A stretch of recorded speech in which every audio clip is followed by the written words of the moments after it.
Hi, I'm David Straight with Weathermatic Tech Services, and in this tutorial I want to share with you how to replace your 9-volt battery. As you can see on the display here, the battery cell is empty. But what I want to express is it is absolutely not necessary to have this 9-volt battery. It does not keep the real-time clock. It does not save the programming. It is simply a battery that is used to supply power to the panel if you remove it from the controller. So if you were to take your panel out to sit maybe in the comfort of a pickup truck, in the air conditioning, or maybe at the dining room table or in your Lazy Boy to program settings in your panel, it is a temporary power source.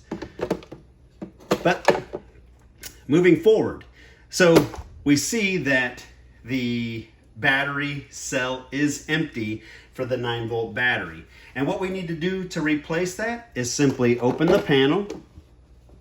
You can see the 9-volt battery compartment here to the lower left of the screen. We're going to open that battery compartment, install the new fresh 9-volt battery, and then we'll just place that right back here in the little channel. Put those wires out of the way. Put our battery cover back into place. And as you can see, the battery is now full. Now, it says no AC on the screen because I have not yet closed the panel to make connection with what we call the chimney hub, which is how the power gets to the back of the panel. They communicate through these 2 points here. Now, when I close the panel, lock it into place, the no AC message goes away, and you can see the battery is fine.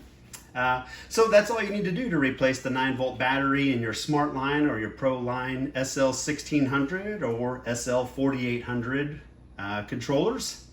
Thank you for watching.